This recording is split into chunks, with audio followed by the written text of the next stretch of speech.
Good morning. Before I get started, I want to make sure the audio is working okay. If you can hear me, I guess click thumbs up or something like that so I know.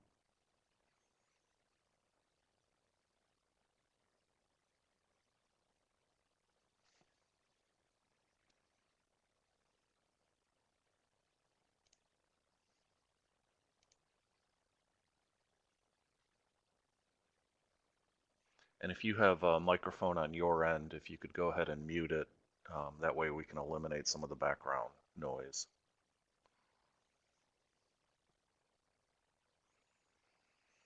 If you need to interrupt me or ask a question or anything like that, just use the chat window. That's sometimes the chat window is a little bit hard to see while you're in presentation mode, so don't get frustrated. I'll get to all the questions by the end, and if for some reason I don't, you can always email me. My email address is on every one of the slides. Okay, so I'm going to assume the audio is okay, and and if it's not, use the chat window and let me know. And we'll get started in just a sec.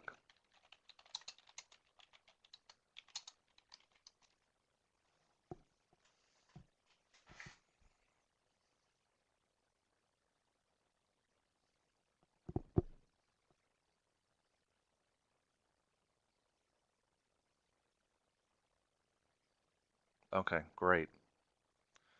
Okay, so I've got, I think you've seen my topic here, Wi-Fi troubleshooting, specifically using MetaGeek and WiFi Chanalyzer.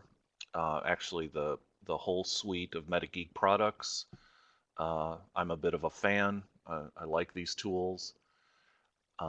They are increasingly becoming very helpful in my day-to-day life, my day-to-day work life. So I want to talk about what it is they do and how I use them to save time and solve problems, and how I think they might be helpful for you. So I'm going to get started on that in just a sec, and I'm going to check and make sure the audio, nobody's having audio problems, everyone can hear me okay. And if that's the case, I'll go ahead and get started. Okay, audio is good. Okay. Forgive me for double and triple checking. I hate to get started and not have the audio clear, or have it distorted or anything like that, or too loud, too quiet. Okay, so as I said, the topic is Wi-Fi troubleshooting, and let's get started. Oh, wait, can't get started quite yet. I had to include a gratuitous eclipse photo in case anyone missed the eclipse. You probably have seen dozens of photos on Facebook. I actually took this one myself. It's actually extracted from a video.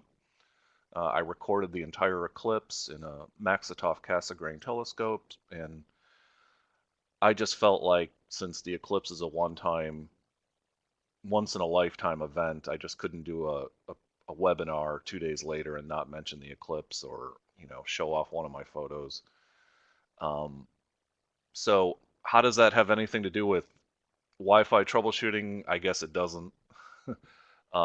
Except for the fact that, as I understand it, NASA did use this eclipse to test how the eclipse might affect shortwave radio transmissions and emergency communications. So I guess that's a loose connection at best, seeing as shortwave radio is a narrowband transmission, and what we're going to be dealing with here is a distributed channel type communication, or multiplexing. So anyway, I tried to connect it to Wi-Fi troubleshooting. You can forgive me if I didn't. Okay, so what are we doing here? We're going to talk about the MetaGeek products. I refer to it as the MetaGeek suite. three products primarily. Some are, one is simple, one gets a little more complex. So I think it's a good suite. And you don't have to buy the entire thing. You can buy the simpler tool if needed. So that is also something to consider. I'll talk about what the two do and why you would want one versus the other. We're also going to talk about, what is it that these tools actually help you with? What are the kind of problems we are interested in solving? We're also going to talk about what we're not talking about. So we don't want to have this topic be too broad about networking in general. We're going to make some assumptions about the K-12 network, assumptions that essentially it's working and is finely tuned otherwise, but it's specific Wi-Fi or radio transmission problems that we are having, either at specific areas of the building or even down to one classroom in some cases. And then we're going to talk about some suggestions for how to go forward with this, and plan your Wi-Fi network for adequate capacity so that the aforementioned problems don't get repeated. Okay, so as I said, what are we not talking about here? We are not talking about MetaGeek or Wi-Fi troubleshooting tools being a replacement for a wireless assessment or a site survey. The wireless assessment, the site survey, they have their place, and they're not going to be replaced by what we are talking about here. They are much more comprehensive. They involve a far greater amount of detail. They cover your entire wireless network, at least across as many campuses as we visit when we do a wireless assessment. So that is far more comprehensive than what we're talking about here. We are talking about, in our case, solving narrow, specific problems that keep cropping up. So we're also not talking about internet speed. We're going to assume that the LEA or the charter school has adequate internet speed. Typically, all of K-12 is on the NC-REN network, which is a very low latency and bidirectional guaranteed bandwidth. So generally speaking, internet speed is not going to be an issue, and we're not going to be talking about it here. We're not going to talk about design. We will touch on it because you can't troubleshoot problems without perhaps involving some design issues. But this is not a seminar on wired network design necessarily. And we're not talking about applications. So we're not solving the higher layers of the OSI model. This is really layer one. This is the physical layer, dealing, and in the case of wireless or Wi-Fi, the physical layer is the wireless transmissions themselves. So what about MetaGeek? Just to clarify, MetaGeek is a company, and they sell products, and there are some free versions of their products, but in my examples here, in this webinar, I'm going to talk about the purchased or licensed commercial products that they provide and what they do. So that consists of three things mainly. Insider, which is a Wi-Fi analyzer. Chanalyzer, which, just like it sounds, is a spectrum analyzer. And WiSpy, the physical device, the DBX3, which is a radio receiver that listens to all radio transmissions, not just Wi-Fi, but all radio transmissions in both the 2.4 gigahertz ISM bands and the 5 gigahertz uni bands. Okay, and I assume audio is still okay and you guys are with me? Just give me a yes or a thumbs up or something. Just want to make sure I don't lose anybody.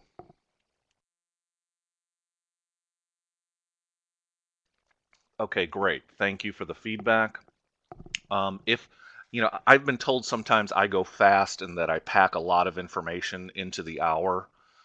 But as you probably know already, these are recorded. They are available at the MCNC website. So if I go over a particular aspect too quickly, you can always go back, watch the recording, and of course email me or email the C&E group and get that issue clarified. Okay, so those are the MetaGeek products that I'm going to be talking about. I use this DBX3 that you see here. And in the other photo, I use it just the way they have it there. I use the clip and clip it onto my laptop so that I can move around the campus and get consistent readings. I prefer that over a built-in Wi-Fi adapter or even a USB Wi-Fi adapter. You can see clearly that well, maybe not so clearly, but you can see that there is a short omni antenna, approximately the exact length for, well, actually the exact length for 2.4 gigahertz. I prefer to use an omni antenna. I like to be able to walk into a classroom and take measurements that I know are consistent each time I do it. With a built-in adapter or even a USB adapter, I may have that device at a certain angle. The access point may be at a certain angle. It may affect the readings that I get. By having an upright omnidirectional antenna, I feel like I'm getting a consistent reading each time I enter a part of the building or a problem area. So that is the DBX3. As I said, it's a spectrum analyzer. So it is listening to all transmissions in those two bands, the 2.4 and the 5 gigahertz. It may or may not apply any logic to them depending on how you're using it at the moment. In other words, it may not try to give you any feedback on the 802.11 or Wi-Fi characteristics of those radio transmissions. It may just tell you, I hear this much noise, and I'm going to prepare a graph to show you that. So it can do a little bit of both, the logical side and the strictly physical layer radio transmission side. So I'm going to actually bring one of those up. I'm going to start with Insider, which in my opinion, first of all, it's the first of the three products I'm going to talk about. Insider, if there's a free version and a commercial version, and I think it's a great tool either way. And if you're going to ask for a purchase order for just one thing, I would recommend Insider. Insider, just to be clear again, is a Wi-Fi analyzer. It's not a spectrum analyzer. But Insider is probably going to give you the most bang for the buck. So like I said, if you were to buy one thing, I think Insider would be it. So let's take a look at that.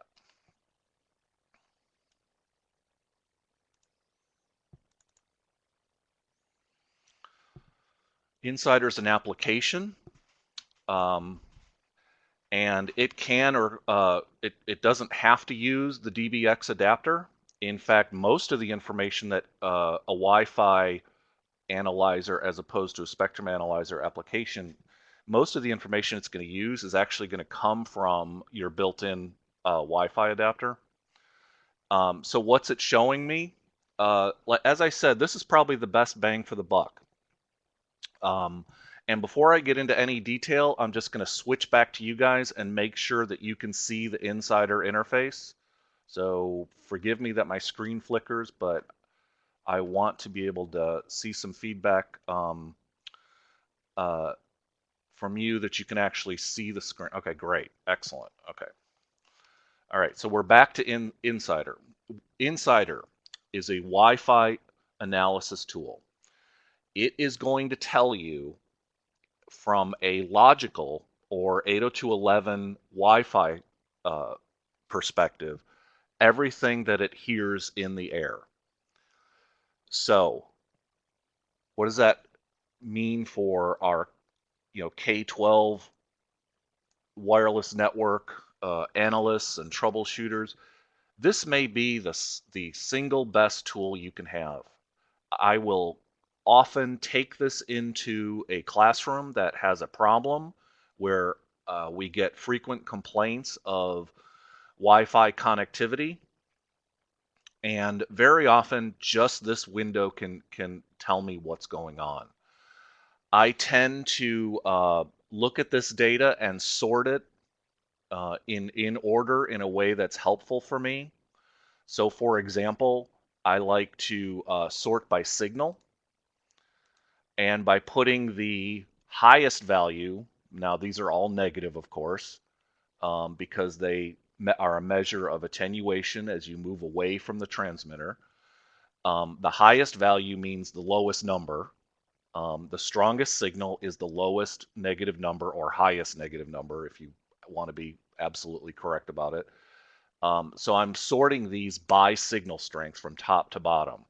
And what I do in a classroom is I'm looking to see, are there any transmitters in that can be heard in this classroom that are equal or greater to the SSID that I want teachers and students to be using. In other words, is there a foreign transmitter of any kind that is on the same channel as the one folks are trying to use? And so as I look at this, I'm going to go down several rows and I get into these single digit channel numbers. I can see that several of them, and this is common in the 2.4 gigahertz spectrum, I can see several of them are using the same channel. And several of them have the same signal strength. Now that may be not a problem because they may be coming in polar opposite directions, so that if you were close to any of these transmitters with these single digit channels, you wouldn't hear the others. And it just so happens that I'm in the center of that circle, and so I hear them all sort of equally. But that's the main thing I'm checking.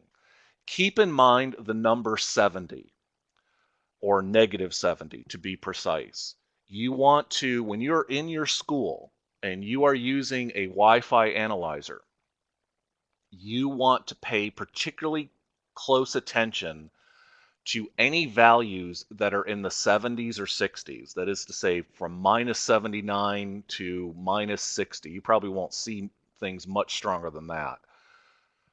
Those are the ones that you have to account for.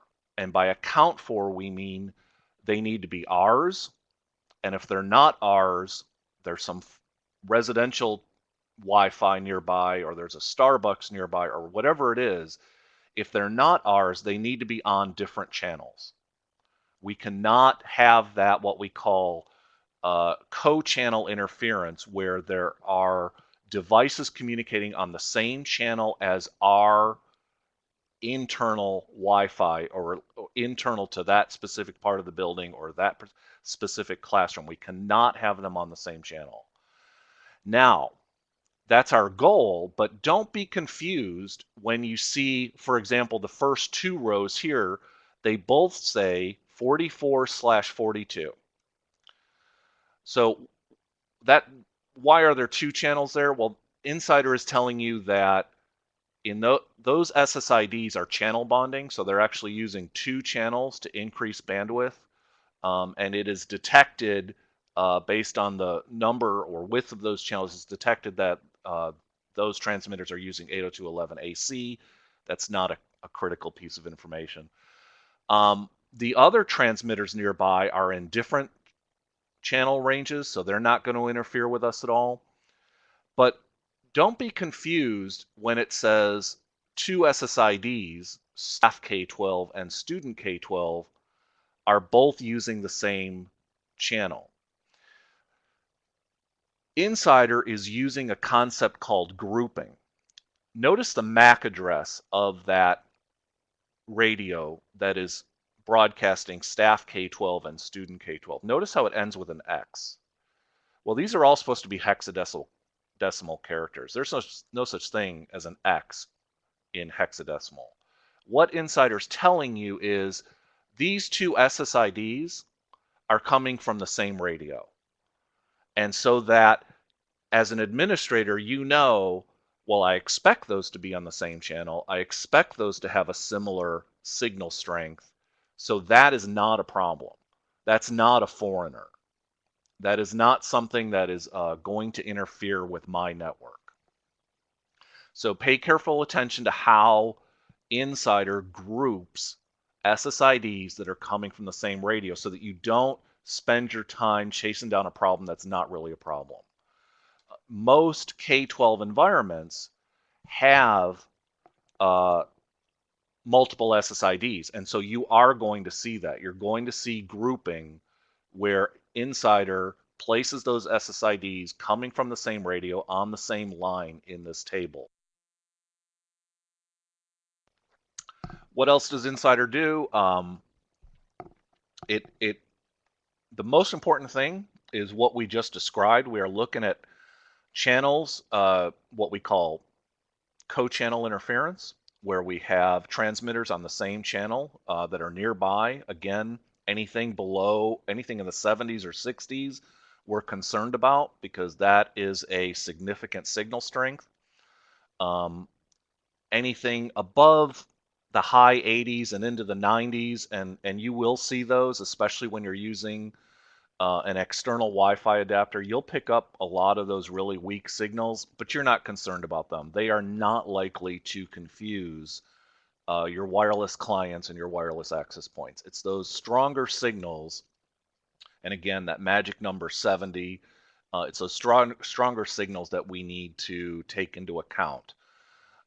If we are surrounded by residential Wi-Fi and they are broadcasting at maximum power and interfering with our network, then we're going to have to make a change to the channel allocation to improve the performance for that particular part of the building or that particular classroom even. Very often we have our own access points. Particularly in the 2.4 gigahertz spectrum, we have our own access points using the same channels, and both within hearing distance of our clients in terms of an adequate signal strength. And we have to make adjustments there within our own network so that we're not using the same channels over and over. A quick tip, how do you know that a channel is 2.4 or 5 gigahertz? Anything below 14 for a channel number, and you will never see 12 and 13 and 14 because those are not North American standards. But anything below 14 is 2.4 gigahertz, and anything above 14, starting in the 40s, is 5 gigahertz. Insider also gives you two graphs to kind of lay this out. The one on the left is 2.4, the one on the right is 5. You can see that what I'm picking up here, and this is in real time, by the way. I've got the DBX and my internal Wi-Fi running while this application's running. You can see the 2.4 is much busier. There's a lot of background noise or transmissions within the same frequency ranges that we are using on our student K-12 and staff K-12. And you can see that in 2.4, the signal strength of those foreign Wi-Fi devices is pretty strong. I mean, up to -50. And so it is well into the range that we want to be concerned about making sure we're not on the same channel as these devices, or if, and this is often the case, if those devices are using all the available channels and we still can't be free of them in 2.4, we may have to turn off the 2.4 radio. If they are our own devices, in other words, an adjacent classroom is using the same channel, we can possibly change the 2.4 channel that it's using, but chances are we may just have to turn down its level of amplification so that students in classroom A do not get a strong signal from classroom B or C or D, which might be on the same channel in the 2.4 spectrum. But as you can see on the right, This is far less of a problem in the 5 gigahertz spectrum. The few transmissions we have picked up, other than our own access points, they're weak. They're mostly down here in the 80s and 90s, and or even worse, and those are not going to interfere with our access points or our client devices. So we have a lot more room to work, essentially clean air over a lot of these channels in the 5 gigahertz spectrum. And that's why it's so often preferable to using 2.4 gigahertz. Okay, for a couple minutes, we'll go back to PowerPoint.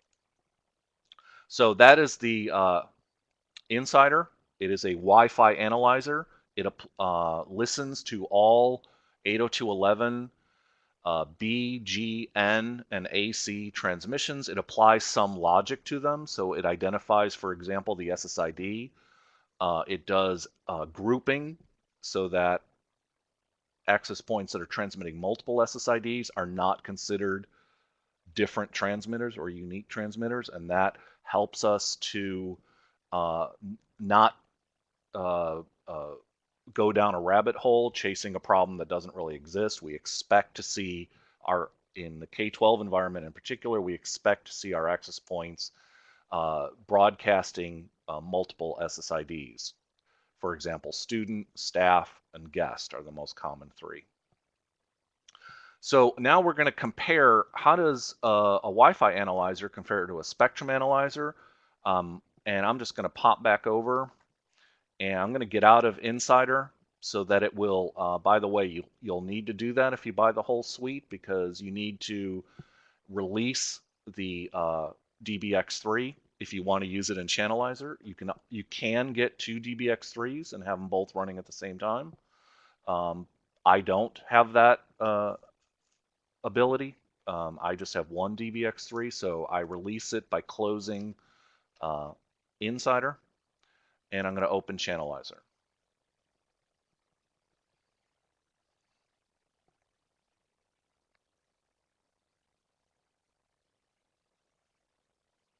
It says it's connecting to my Wi-Spy. That's the main thing I need. So what we have here is we're now using explicitly the DBX3.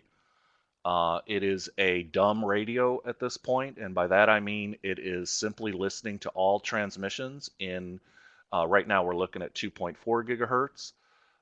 It is plotting those in real time, all the transmissions it hears on all the ISOM channels. We can tell it to include an average, so the average pops up in green. We can tell it to include a maximum, and so the maximum shows up in red, and that's if we want to have a little bit easier physical view to work with. And we can also apply density, and by density, MetaGeek means utilization. So utilization, it's going to remember how much bandwidth in each of those channels is being used. And also notice at the very bottom, it started plotting the noise floor. The noise floor being all the average of the background transmissions in each of these individual frequencies. And the noise floor is something you can learn about in Wi-Fi analysis, but it's an issue for all radio transmissions. Because there's always background noise that affect the intelligent transmission that we're trying to make. Chanalyzer has this waterfall display. That's real time, all of the activity in that band. It can switch to 5 gigahertz very easily. And so it's going to flicker, and it's going to bring up the same information, but in the unibands, in the 5 gigahertz bands. And all of those channels are listed below, and the amount of activity is recorded in real time. And I'm glad I used the word recorded, because one thing to remember, Chanalyzer is always recording. And that's a very important point. You can record a session, and you can save it later. You can even export it in a spreadsheet, but you can actually save this visual recording. So, and that's, like I said, that's very helpful because you cannot be everywhere all the time. And if a teacher is complaining about Wi-Fi in her classroom, one of the things you want to do is you want to make sure that it's not a physical layer problem. It's not a loss of signal strength. It's not an AP going offline periodically. It's not a interferer that is jamming the frequencies that are used in the channel that AP's configured for. You want to make sure it's none of those things, but the only way to really be sure about that is to analyze that over long periods of time. And as I said a second ago, you cannot be there all day long, 5 days a week. And so what you can do is set up Chanalyzer and have it just continuously record everything that goes on in that classroom from a radio standpoint, from a radio wave standpoint. And then you can come grab that laptop later and come back and play this at 10 times the normal speed and quickly determine, did the AP go down? Did somebody just all of a sudden start blasting a foreign signal or an interferer near or around that classroom? Did a student turn on their MiFi at a particular time? And that is why the Wi-Fi goes down only in that classroom, only at a particular time, because a student turns on his MiFi, and that happens to be on the same channel as the access point. All of those things, you could determine that if you sat there all day, but it's very helpful to use the recording feature of, and it's always on, so you don't even have to turn it on, but you use the recording feature of Chanalyzer and come back later when you have time to review that data. And you will have the graphs, and you will have the noise, and you'll have the waterfall, and it will record. The DBX will be providing that data in both the 2.4 ISM and the 5 gigahertz unibands. And you can, when you're in the recording, you can switch between the two, or you can even have a dual band display. And my screen's going to flicker again while it presents that. So when you have the dual display, you select either waterfall to control the rest of the screen. So right now, 2.4 is the primary waterfall, and therefore it is the data that's being shown in the other graphs and tables.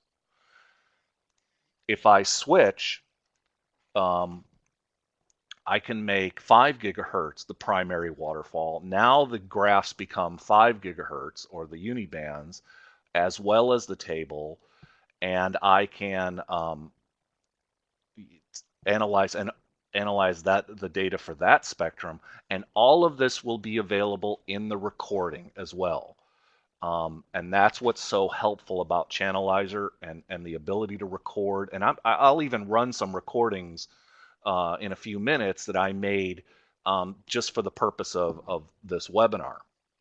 Okay, so that's a very brief look at Chanalyzer. We've looked at the two applications in the suite, both very briefly, Insider and Chanalyzer. Give me a second to check on you guys to see if anybody wanted me to slow down or, stop talking so much, Kevin, or something. So, okay, I can't see that chat window all the time, so I always like to go back and make sure I haven't jumped too far ahead. Okay, back to PowerPoint for some broad concepts. Those are the products, so I think we can move off this slide. We talked about Insider, we talked about Chanalyzer, and we talked about the WiSpy DBX3 adapter. You probably know that Wi-Fi has limitations. Only one device in Wi-Fi, even under AC, only one device can talk at a time. The communication is half duplex. It will never have the speed of wired, and it will never be as reliable as wired communication. So Wi-Fi has its limits.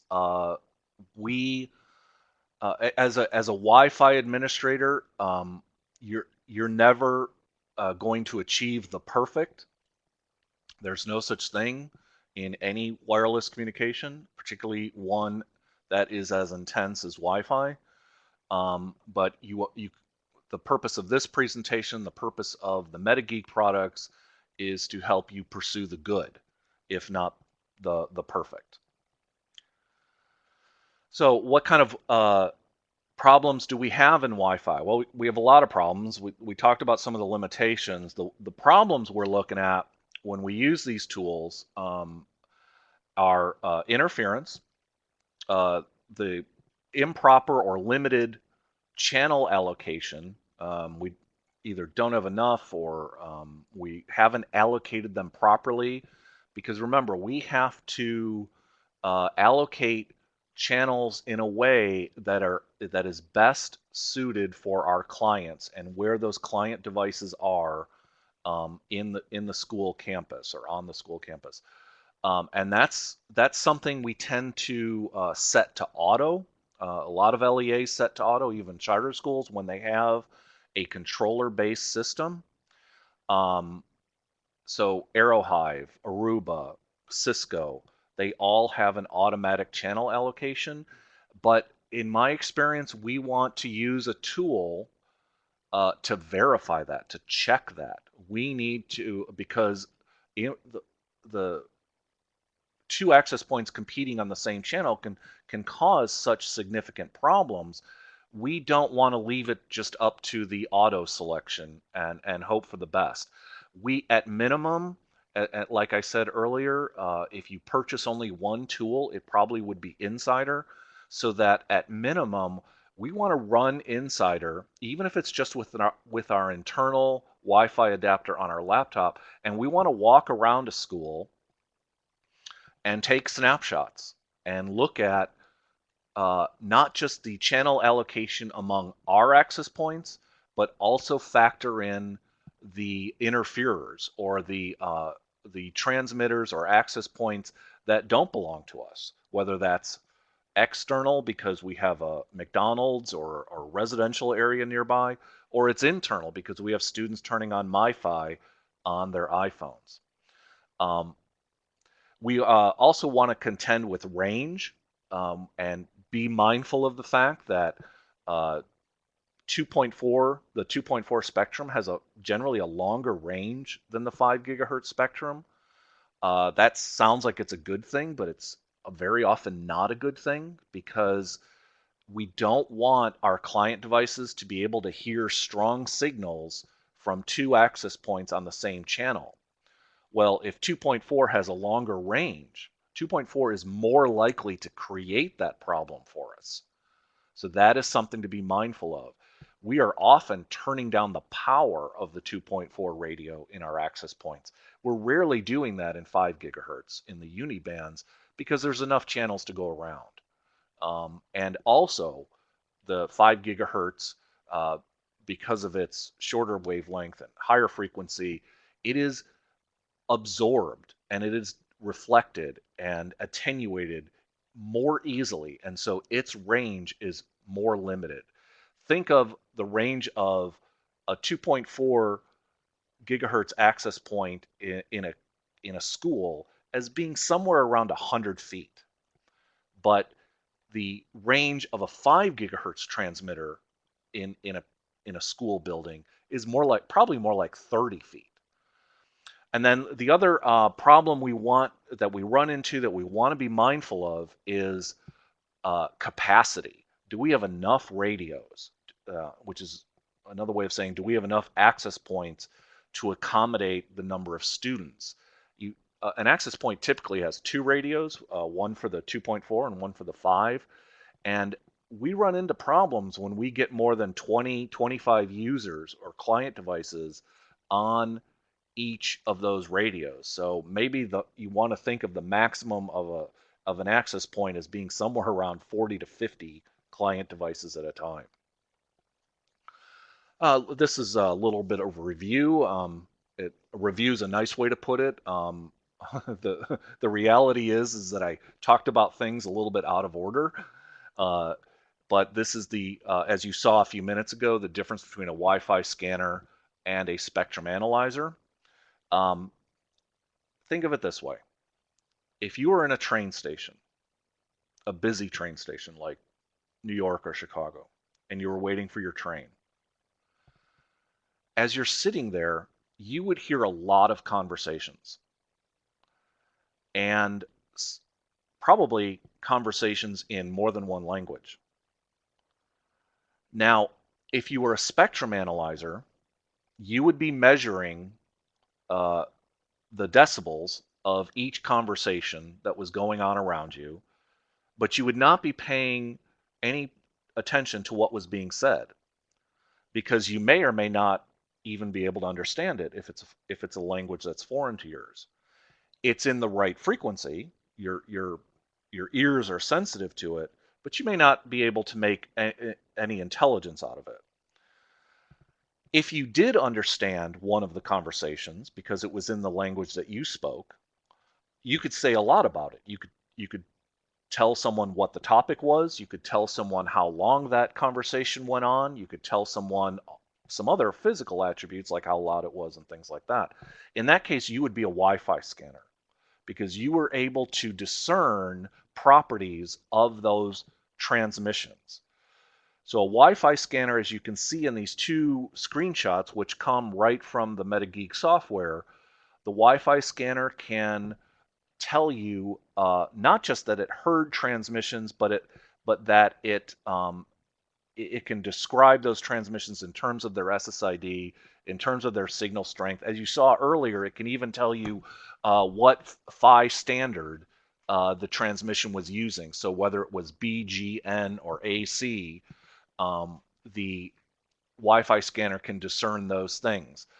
The spectrum analyzer doesn't do that. The spectrum analyzer tells you everything it hears, whether it knows anything about the intelligence or logic to those transmissions. And so it's helpful in identifying noise or other interferers that you may need to contend with to improve the wireless performance in that school or in that particular classroom. So Wi-Fi scanner is a good way to get a quick heads up on what SSIDs can students hear in this classroom, which ones of those are ours, which ones of those are foreign, and what channels are they on, and do we need to make a different channel allocation?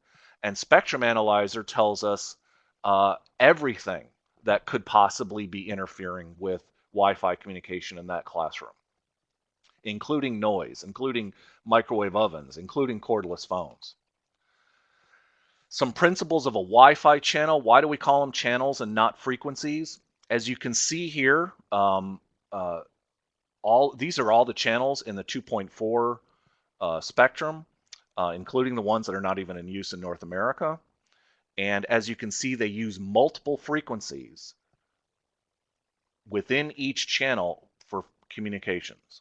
And that improves bandwidth, and it also improves reliability because an interferer on a given frequency can simply cause the client and the access point to use different frequencies within that channel. So it creates some resilience, but as you can see in the 2.4 spectrum, a lot of these channels are using the same frequencies as other channels. We call that overlapping. And so in 2.4, there's only 3 channels that are not overlapping, 1, 6, and 11. Those individual frequencies are used within the channel to transmit data and other information between the AP and the client wireless device. However, even those individual frequencies can be broken down further to create multiple sub-channels. And this was greatly changed and almost perfected with the advent of 802.11g. Now, 802.11g is pretty old, and you're thinking, why is that a significant breakthrough? Well, think of 2 wireless technologies that you used 10 years ago. One would be Wi-Fi, and which was probably 802.11b or G, and the other is Bluetooth. And now think of those two technologies today, 10 years later. Wi-Fi has seen dramatic improvements in terms of performance, throughput, bandwidth, all of those measurements. Bluetooth is pretty much the same as it was 10 years ago for the most part. And what's the difference? The difference is multiplexing, specifically OFDM, or orthogonal frequency division multiplexing, which was added to Wi-Fi and has been a part of Wi-Fi ever since 802.11g. Even 802.11ac uses a variant of this. OFDM is why Bluetooth is kind of the same as it was 10 years ago, but Wi-Fi has seen dramatic improvements. The ability to use these multiple subcarriers within the Wi-Fi channel. So our job is to look for interference, and we've talked about some of these. Co-channel, which is where two access points are on the same channel, and the client, unfortunately, can hear both of them with a fairly strong signal in the 70s or 60s, and that's causing us a problem. Adjacent is when we go back to the slide where we had these overlapping channels, and if an access point on channel 11 is near an access point on channel 10, that adjacency is going to cause a problem. We would prefer that we only use 1, 6, and 11, which are non-overlapping channels, which do not provide adjacent interference, but there's only 3 channels, and we very often, if not always, have more than 3 access points running on the 2.4 spectrum, and so we run out of channels in 2.4 that are clear very quickly. And then the last thing we want to use the MetaGeek software tools for is to measure non-Wi-Fi interference. So let's take a look. Here's, and I think we saw this in SSID Insider, excuse me. The co-channel interference is very simple and easy to find. I actually clipped these 2 columns. So we have a list of channels here. They go all the way through the 2.4 spectrum, and I clipped them somewhere in the middle of the 5 gigahertz spectrum. But very quickly with Insider, we can look at the relative signal strength, or what was the maximum strength that those channels were heard from our vantage point. And so these are all pretty clear. These are all weak signals in the 80s. I'm not too concerned about them. As I get into 5 gigahertz, I get strong signals from somewhere else, but I'm less concerned about 5 gigahertz because, again, my access point can always switch channels and avoid that co-channel interference. Adjacent channels. This is a good graph from Chanalyzer showing adjacent channel interference. Those are all 2.4 gigahertz channels in front of us. And notice how there are, from the vantage point where this was taken, there are strong transmitters all across that spectrum. And this is the problem. If you had one graph to display the problems of the 2.4 ISM bands, this is it right here. And this can be even worse in a school, particularly a school that is surrounded by residential areas where people have their own Wi-Fi devices that they're broadcasting. But this is what the 2.4 spectrum looks like. As you can see, none of the individual channels are free and clear. They all have nearby frequencies or frequencies that they're sharing with an adjacent channel that is fully occupied and very loud. Look at how loud a lot of those transmissions are, almost down to minus 30 or up to minus 30, however you want to look at it, but they're really loud. If these were all down in the 90s or 100, we wouldn't be concerned about it. If we want this graph to be in the 90s or 100s, that's what we would see if this graph were run on the 5 gigahertz unibands. Chanalyzer helps you identify non-Wi-Fi devices. Remember, that was the third problem we have to go find. And it is pretty good based on signatures at helping you identify what the foreign device is. And this is some of the icons it uses. These are in real time to tell you that there's a infrared sensor, that there's a Bluetooth device, that there's a cordless phone, and you can use Chanalyzer um, to be mobile, first of all, move around, and figure out where that device is coming from, and possibly remove it, and thereby save the network for that part of the building or that particular classroom just by using Chanalyzer and its ability to identify non-Wi-Fi devices. And by the way, you can customize these if you identify a device, and we've done this with barcode scanners that gave off that use the 2.4 spectrum and gave off a strong signal and had a particular pattern to them. And we customized and added that to Chanalyzer. You can do that as well. And it will pop up as being that particular device, whatever you call it, and you can quickly identify where they are and how far away you need to move them so that they're no longer a interferer for that part of the network. Okay, so we've already talked about these, but how does 2.4 compare to 5 gig? I won't spend a lot of time on this, but basically 5 gigahertz, less busy, more channels, non-overlapping channels. You guys probably knew this, and we've gone over it already. So here's a typical wing of a school. These are some of the problems we run into. Is what the floor plan looks like, and we put an access point right in the, I call them quads, but where the doors to the classrooms all come out in the hallway, usually in groups of 4. This is what that looks like from a radio propagation standpoint. It's going to cover an area something like that.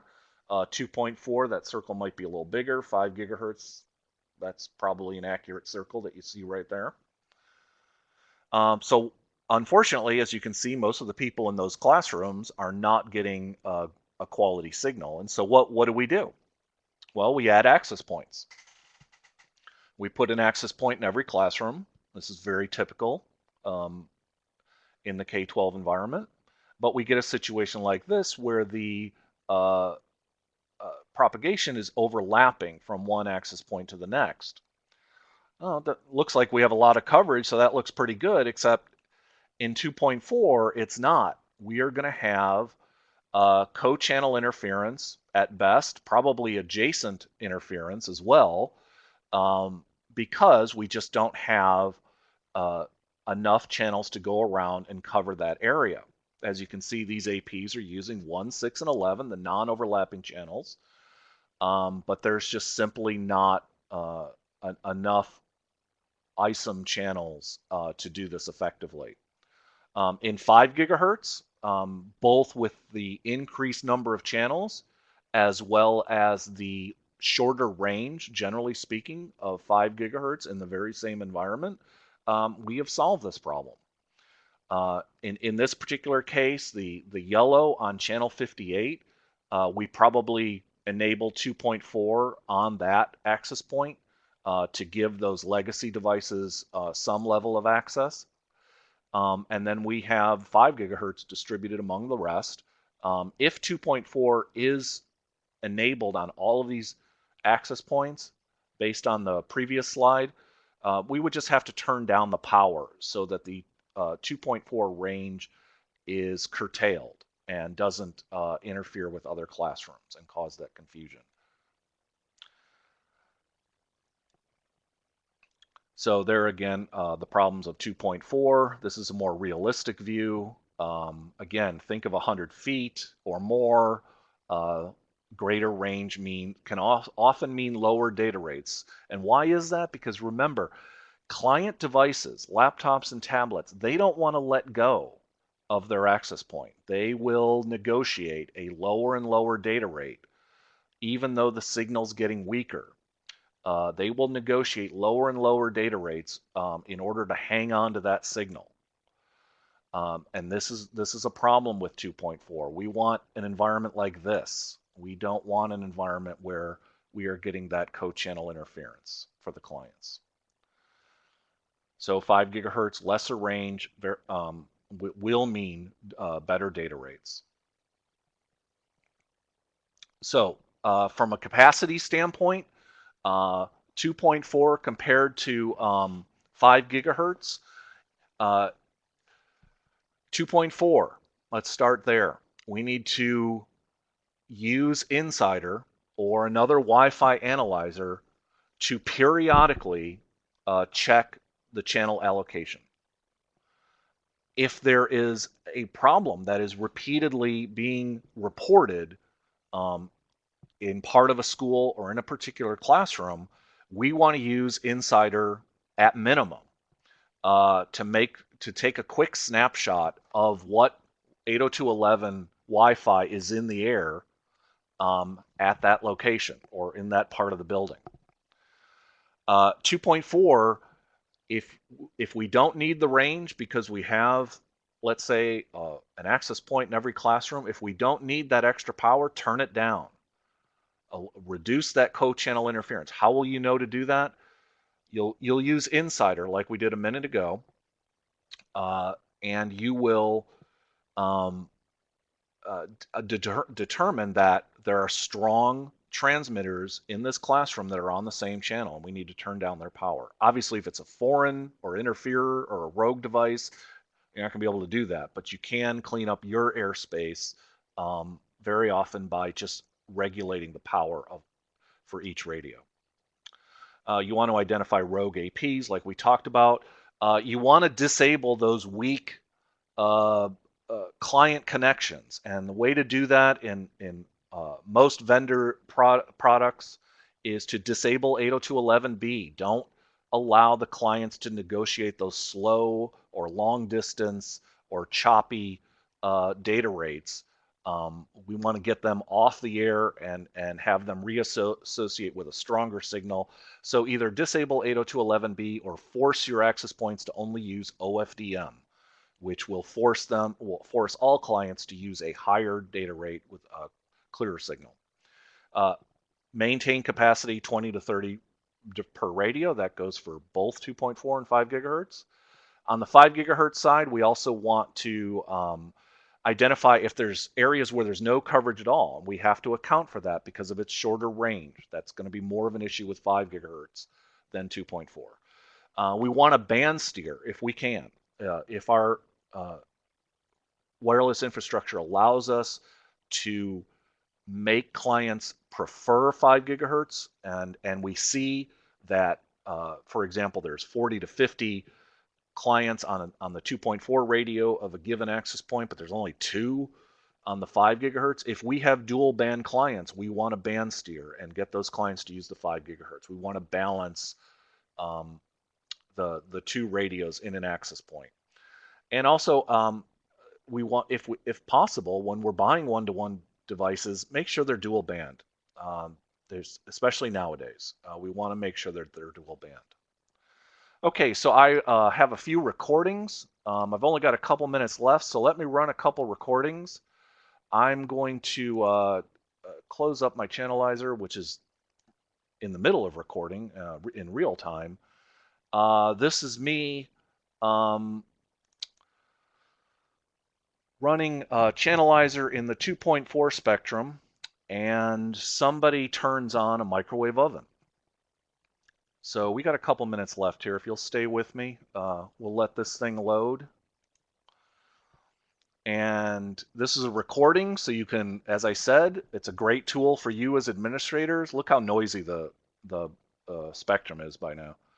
But this, as I said, this is a recording, so you can monitor this or analyze it. You don't have to be in the classroom all day long. You can just let this thing record, and you can identify that event that comes up. Something happens that knocks them all off Wi-Fi at a certain time or at a random time, and you don't know what it could be. Well, look at the waterfall. What happens when the microwave oven comes on? and then look at the graph that's measuring all the amplitude and how everything spikes in there. Uh, Below -20, even into -10, you basically have to be sitting on the antenna to get a signal strength like that. And yet that's what the microwave does to the entire 2.4 spectrum. Let me get another one up here. And I want to be fair to both sides of Wi-Fi, so that's a bad example. Here's something I hear about all the time that is not a problem for Wi-Fi, and I can use Chanalyzer to determine that my foreign device, which is in the classroom, maybe it's a barcode reader, maybe it's some other device, but it's not actually a problem. And so here I am doing a recording again in the 2.4 spectrum. I'm measuring all the signals out there. And what I'm doing while this recording is happening is I have an FM radio. Literally, my FM radio antenna is touching the access point, and I am tuning it. It goes up to 1.2 gigahertz. So this is a broadband and shortwave radio. I can tune this radio to any frequency that is in the broadcast or radio communication spectrum, just about, and it does nothing.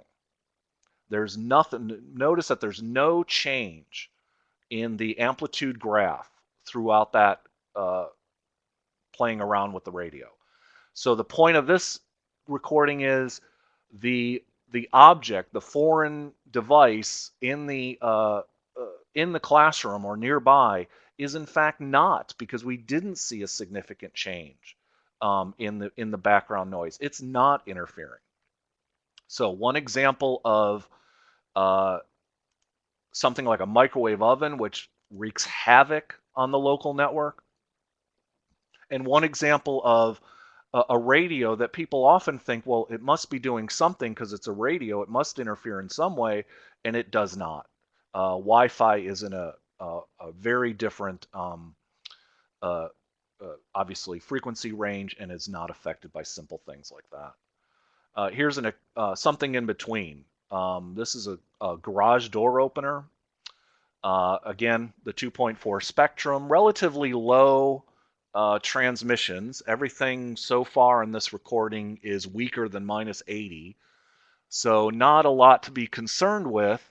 But you'll notice way over here on the left at the start of the 2.4 spectrum, that is this is taken in my home, and this pops up every time the garage door opens. So this is a possible interferer if this were going on all the time.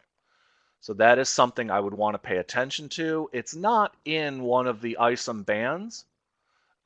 Specifically, it's not in one of the ISOM channels, but I can see that it's a potential interferer because it is very close by and using adjacent frequencies or overlapping frequencies of my Wi-Fi. So we had 3 examples. The FM radio had no effect on our Wi-Fi network. The microwave oven just about destroyed our 2.4 Wi-Fi network. And the garage door opener, it's somewhere in between. It creates a little interference, but it's brief and probably doesn't happen very often. So that is Chanalyzer and how it can improve and help you identify problems. Okay, so this is the question slide. I'll stop talking for a minute. I'm going to go back to you guys, and if you have any questions, you can type them in now, or you can